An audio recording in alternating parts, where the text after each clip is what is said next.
दोस्तों, मुंहिंजो नालो अली तालपुर आहे ऐं आउं कहाणी ॿुधाईंदो आहियां। अॼु आउं तव्हांखे मुनव्वर सराय जी लिखियल कहाणी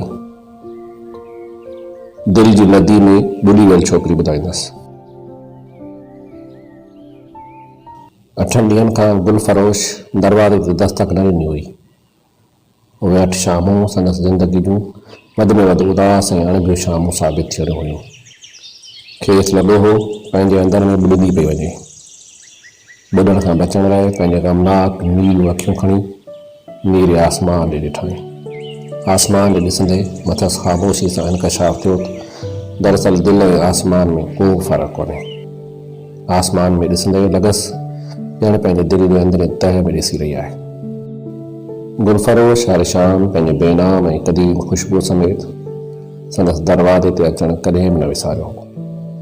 हर शाम जो मतिलबु आहे हर शाम, कोई सर्दी हुजे या गर्मी, मींहुं हुजे या वाच, हू हर शाम छॾेल गुलाब जा सजर खणी अची संदसि दरवाज़े जी घंटी वॼाईंदो हो।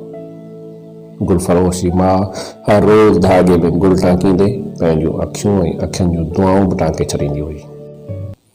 चवंदी हुई, अलाह कंदो कॾहिं कोसो वाव न लॻंदई अबा, अलाह कंदो हिकु ॾींहुं गुलनि जहिड़ी कुंवार माणींदे।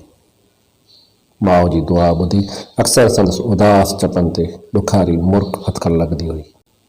खेसि पोड़ी माउ ते जुवान जमान प्यार अची वेंदो हो, पर पंहिंजी कैफ़ियत जो इज़हार न कंदो हो।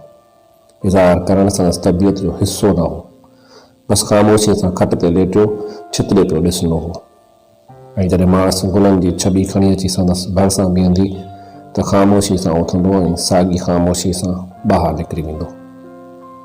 ईअं गुल विकिणंदे विकिणंदे खेसि ख़बर ई न पई त कीअं कंहिं शाम माणस जी पोड़ियुनि अखियुनि में पलजंदड़ हिकु पुराणो ख़्वाबु बेज़रूर ख़ामोशीअ सां संदसि सीने में लही आयो ऐं पोइ संदसि दिलि जे चइनी कुंडनि में फैलिजी वियो।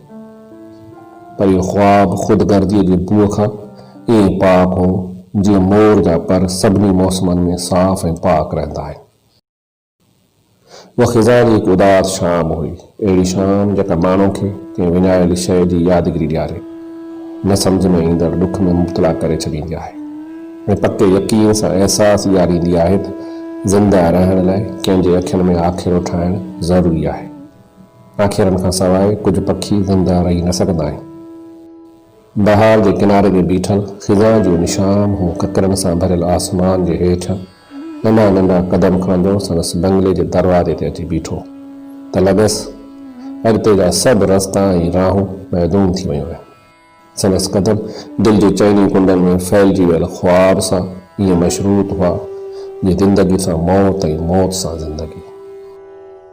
उन शाम दरवाज़े जी घंटी खे छुहंदे संदसि अशद आंगन ऐं दिलि गॾु गॾु धड़कण लॻियो ऐं देर ताईं धड़कंदियूं रहियूं ऐं महसूसु थियसि त संदसि सॼो वजूद ख़ुशबू थी वियो आहे। अलाए छो, पर ठीकु उन महिल खेसि माउ जूं अखियूं यादि अची वियूं, जेके तॾहिं खां वठी ख़ाली हुयूं जॾहिं खां संदसि पीउ ख़ामोशी जी राह जो मुसाफ़िर बणियो हो ऐं हू भरी जवानी में बेवा थी वई हुई।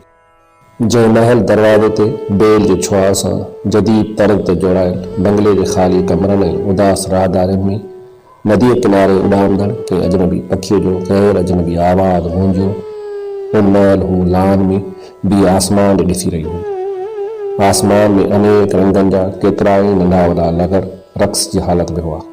ख़ासि तौर ते पीले रंग वारो नंढड़ो लॻड़ संदसि निगाह जी निशानी ते हो, जंहिंजी ॾोर संदसि नज़र खां ओझल हुई ऐं हू ॿारनि जहिड़ी पुरतजसुस मुर्क सां सोचे रही हुई त उन लॻड़ जी ॾोर जीअं हाणे ॾिठल ॿार जे हथ में आहे, उनखे कहिड़े रंग जा कपिड़ा पातल हूंदा, उहो हिन महिल छा सोचींदो ऐं छा महसूसु कंदो हूंदो।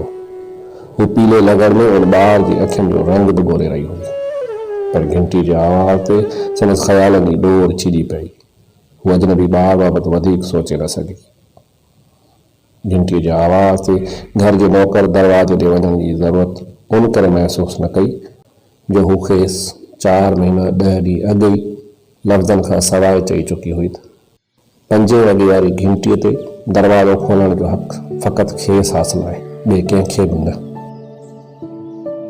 शुरू में त हू लाशौरी तौरु उन अहसास हेठि पाण दरवाज़े ते वञी गुल वठण लॻी हुई, त जीअं उहे गुल क़ुर शरीफ़ जे रहल ते रखी सवाब हासिल करे।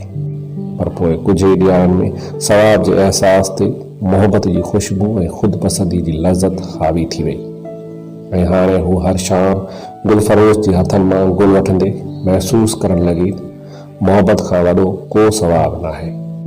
हूअ महसूसु करणु लॻी दरअसल हू कंहिं दूर दराज परगिणे जी राजकुमारी आहे ऐं हू गुल फरोश ॾोहाई परगिणे जो राजकुमार आहे जंहिं वटि गुलनि ऐं ख़ुशबूअ जी बादशाही आहे। राजकुमार खां गुलनि जा गजरा वठी पंहिंजी चोटी में पोईंदड़ राजकुमारी ख़िज़ा जे उन हेॾी शाम जो घर जी चहच साए लान खां दर जी ओट ताईं ईंदे महसूसु कयो त हू हिकु लम्हे लाइ अंदरि कई मौसमूं गुज़ारे आई आहे। हू गुल फरोश जी दिलि में फैलियल ख़्वाब जे ॾुख खां बेख़बर न हुई ऐं बाख़बरीअ जो ॾुख अञा रस्ते में हो। गुल वठंदे संदसि मखरूती आङिरियूं गुल फरोश जी आङिरियुनि खे छुई वियूं त खेसि लॻो संदसि सीने में गुलनि जा कई गौच फुटी पिया आहिनि ऐं उन शाम खेसि इहो यकीन बि थी वियो त गुल फरोश वाक़ई बि ॾोराई परगिणे जो शहज़ादो आहे जंहिंजे अखियुनि में बादशाही जो ओड़ो आहे तोड़े जो हू शहज़ादो न हो। हूअ त झुकियल कुलनि ऐं थकल पेरनि वारो ग़रीब घराणे जो अहिड़ो नौजवान हो जंहिंखे पंहिंजी जवानी ते को बि नाद न हो ऐं ॿियो हीउ त खेसि घटि में घटि वेझड़े मुस्तक़बिल में पंहिंजे कुलनि जे सह थियण जी का बि घणी पक ऐं उमेद न हुई ऐं ख़िज़ा जी उन शाम गुल फरोश जे आङिरनि खे छुई खेसि महसूसु थियो हो त हाणे हू दरवाज़े ते गुल वठणु न को सवाबु माणणु ऐं न ई ख़ुदि पसंदी जे मिठी लज़त हासिलु करण लाइ थी अचे पर हाणे उन ई जो को टियों सबबु आहे ऐं उन ई टे सबब जी हैसियत अॻूणनि ॿिन्ही सबबनि ते ईअं भारी आहे जीअं कॾहिं कॾहिं ख़ुशीअ ते उदासी जो अहसासु भारी थी वेंदो आहे। उन ई टे सबब जो नालो वठणु हिन लाइ एतिरो ई मुश्किल हो जेतिरो कंहिं ॻोठाणी छोकिरी लाइ सहेलियुनि जे साम्हूं पंहिंजे मङिंदे जो नालो खणणु महाल हूंदो आहे। तॾहिं खां ई इहा शिकायत बि संदसि अंदरि जे ख़ाली घड़े में दर्द जो शफ़ाफ़ पाणी भरणु लॻी हुई त आख़िर गुल फरोश साणसि पंहिंजे प्यार जे इज़हार में एॾी देरि छो थो करे जॾहिं त माण्हू मोहबत जी दावा सां गॾु जिस्म जो दरवाज़ो खिड़काईंदे बि न हिबकंदा आहिनि पर असल में हू हैरतनाक हद ताईं उन राज़ खां बेख़बर हुई त हू उन्हनि माण्हुनि मां हो जिन लाइ दिलि जी ॻाल्हि करणु एतिरो ई मुश्किल हूंदो आहे जेतिरो पहिरियों उघाड़ो पुलसरात ते हलणु। हू उहे मोहबत खे इज़हार जो मोहताज बि न सम्झंदा आहिनि पर जॾहिं खां चंद मौसमनि जी अलविदाई सां कंहिं अलहाम जीअं गुल फरोश जी ख़ामोश अखियुनि खेसि ॿुधायो त लफ़्ज़नि जे फाटल छठी मोहबत जे मौसलाधार बरसाति जी सट न सही सघंदी आहे तॾहिं खां हू इहे मुतमइन थी वई हुई जीअं पुरशोर नदी समुंड जे सीने में लही शांति थी वेंदी आहे। तॾहिं खां खेसि पंहिंजे पीउ माउ जी हूंदे अकेलाई जो रण महसूसु थींदड़ भड़भांग बंगलो ऐं बंगले जूं वीरान ॾाकणूं बि वणणु लॻियूं हुयूं। उन्हनि ई पुरएतमाद शामनि मां हिकु शाम हू नीरनि अखियुनि वारी छोकिरीअ खे गुल ॾेई घर मोटियो त हमेशह जीअं माणस मुर्कीअ काठ जो पुराणो दरवाज़ो खोलियो ऐं नओं लिफ़ाफ़ो संदसि हथ में ॾींदे चयो टपाली ॾेई वियो आहे तुंहिंजी नौकिरी जो पनो आहे सुबुह सवेर हैदराबाद वञिणो अथई। शुक्र आहे मुंहिंजे रब जो आख़िर केसि ताईं मुंहिंजो शहज़ादो घिटनि में गुल विकिणे हा। हू माउ जे गुंजियल मोह ते पखिड़ियल ख़ुशीअ जे अहसास खे तुहिल ॾियण लाइ मुर्कियो। आख़िर एतिरनि वरनि खां पोइ ई संदसि मुख ते ख़ुशीअ जो फसल फुटो हो पर शायदि माइरूं कूड़ी ऐं सची मुर्क जे फ़र्क़ खे सम्झंदियूं आहिनि। हू संदसि मथां अची बीठी ऐं संदसि विखिरियल वारनि में आङिरियूं विझी ॼण आङिरियुनि सां ॻाल्हाइणु लॻी। पोड़ी थी वई आहियां नज़र ई घटिजी वई अथमि सुईअ में सॻो ई नथो पवे गुल पोईंदे पोईंदे सुई आङिरियुनि में लही थी वञे आख़िर केसि ताईं। हिन न चाहींदे मानस जे मुंहुं ॾे निहारियो ओचितो मथसि इंकशाफ़ थियो त संदसि माउ जी अखियुनि में मौत जा पाछूला लोड़ी रहिया आहिनि। खेसि माउ जी अखियुनि ते रोअण हार को प्यारु अची वियो। खेसि रोइण ऐं कुझु ॻाल्हाइण जी ज़रूरत महसूसु थी। असल में माउ खां पुछण ते चाहियो त पर अमा हाणे मुंहिंजी दिलि जी चइनी कुननि में फैलिजी वियल ख़्वाब जो छा थींदो। पर लफ़्ज़नि सां साथ न ॾिनो। ख़ुशकिस्मती अलाए बदकिस्मती सां हू हमेशह खां हिकिड़ो घटि ॻाल्हाओ शख़्स साबित थियो हो ऐं उन शाम हू ॿ वाटी ते बीठल अकेलो माण्हू साबित थियो हो। खेसि का बि हिकु वाट चूंडणी हुई, गुलफरोशी या क्लार्की, क्लार्की या गुलफरोशी। खेसि ज़िंदगी में पहिरियों भेरो इहो ईज़ाईंदड़ अहसासु थियो त इहो या वारो मुख़्तसर तरीन लफ़्ज़ इंतिहाई वॾो ऐं खरो आहे। उन राति हू देरि ताईं जाॻंदो रहियो ऐं जेसि ताईं जाॻंदो रहियो तेसि ताईं कंहिं हिकु वाट जी चूंड न करे सघियो।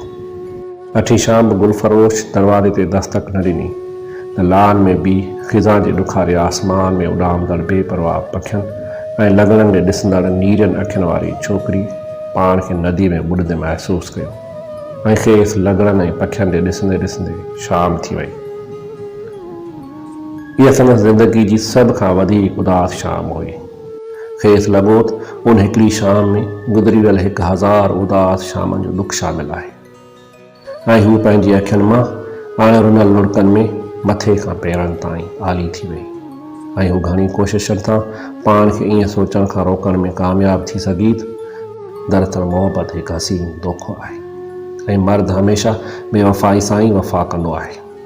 ऐं राति पवण खां अॻु हू पाण खे इहो यकीन ॾियारण में कामयाब थी वई गुलफरोश नाए ॾींहुं शाम जो ठीकु 5 वॻे ज़रूरु संदसि दरवाज़े ते दस्तक ॾींदो।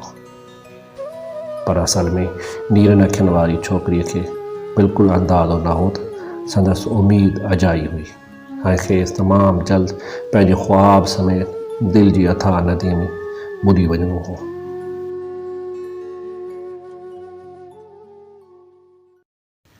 बस इहा हुई अॼु जी कहाणी। दोस्तों, तव्हांखे हीअ कहाणी जो सिलसिलो कीअं लॻी रहियो आहे? कमेंट सेक्शन में वञी पंहिंजी राय खां ज़रूरु आगाह कंदा।